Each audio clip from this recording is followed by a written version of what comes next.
Une nouvelle vidéo tous les samedis à 12 heures. Abonne-toi. Avant de s'aventurer à définir le groupe de mots contexte historique, j'aimerais bien qu'on ait une idée sur ce qu'est un contexte d'abord. Alors, c'est quoi le contexte d'un document? Genre, pour parler avec la bouche de l'historien, parfois nommé le contexte social. Il inclut les circonstances et conditions qui l'entourent. Il y a le contexte d'un mot, d'une phrase ou d'un texte qui inclut les mots qui l'entourent. Le concept de contexte issu en amont de l'analyse littéraire est désormais utilisé dans de nombreuses disciplines, comme l'histoire parmi tant d'autres. Maintenant, que veut dire un contexte historique? Au tout début, le contexte historique pourrait se définir comme étant un ensemble de circonstances dans lesquelles se produit un événement ou encore se situe une action. En d'autres termes, faire le contexte historique, c'est de préciser les circonstances historiques auxquelles le document doit son origine. Donc, on peut dire en quelque sorte que faire le contexte historique, c'est de replacer des événements ou des œuvres d'art qui ont été réalisées dans une époque de l'histoire, qui veut dire le spatio-temporel. Après avoir compris cela, il est nécessaire aussi de savoir qu'il y a trois types de contextes historiques. Tout d'abord, il y a le contexte général ou le contexte du texte. Ensuite, le contexte particulier ou le contexte de l'auteur. Et après, le contexte mixte.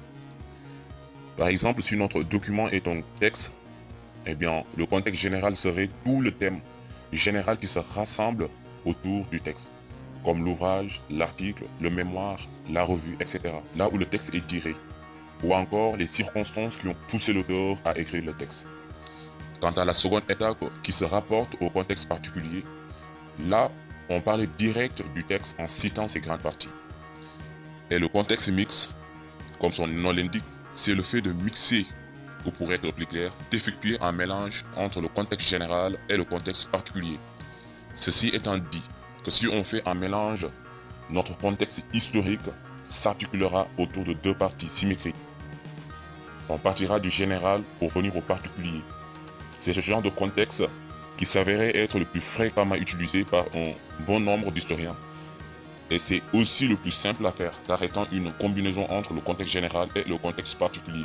Par exemple, si vous avez un texte parlant de l'impérialisme français en Afrique, pour faire le contexte historique, vous devez d'abord parler des événements qui ont précédé l'idée relatée dans le texte et qui ont une liaison directe avec le texte. Ici, on serait tous d'accord que c'est la révolution industrielle qui a précédé l'impérialisme. Donc pour faire le contexte historique, on va commencer d'abord à parler un peu de la révolution industrielle, sans perdre notre repère principal. Et c'est après quoi qu'on va s'introduire dans le texte avec des phrases de transition qui vont nous faire quitter la révolution industrielle pour rejoindre en mentionnant les différentes grandes parties de l'impérialisme.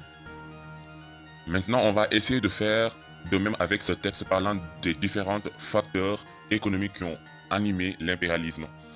Parmi les causes, il y a la recherche de nouveaux marchés, la recherche aussi de matières premières. Là, on retrouve les grandes parties du texte. Maintenant, on va essayer de contextualiser le texte. Ça veut dire faire son contexte historique.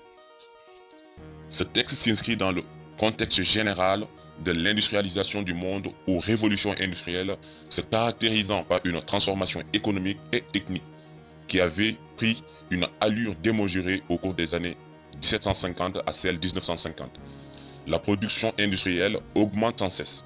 Les marchés deviennent de plus en plus saturés. Les matières premières sont exploitées de manière abusive. De plus en plus, un manque de matières brutes pour la continuité des travaux industriels s'installe. Ajoutez à cela l'infériorité du taux de consommateurs par rapport à la production industrielle. Dès lors, une nécessité de retrouver un nouveau terrain d'exploitation et de ravitaillement s'impose pour eux. C'est dans ce contexte particulier que s'inscrit ce texte pour nous faire part de la recherche de nouveaux marchés et de matières premières que sont confrontés les Occidents à la seconde moitié du 19e siècle. Et enfin, pour clore ce petit chapitre, on aura à dire que le contexte historique n'est rien d'autre que le fait de parler un peu des faits qui ont causé les événements évoqués dans le texte, et après venir au texte en citant ses grandes idées principales. Et voilà les amis, c'est tout pour aujourd'hui. Rendez-vous sur une autre vidéo. D'ici là, portez-vous bien.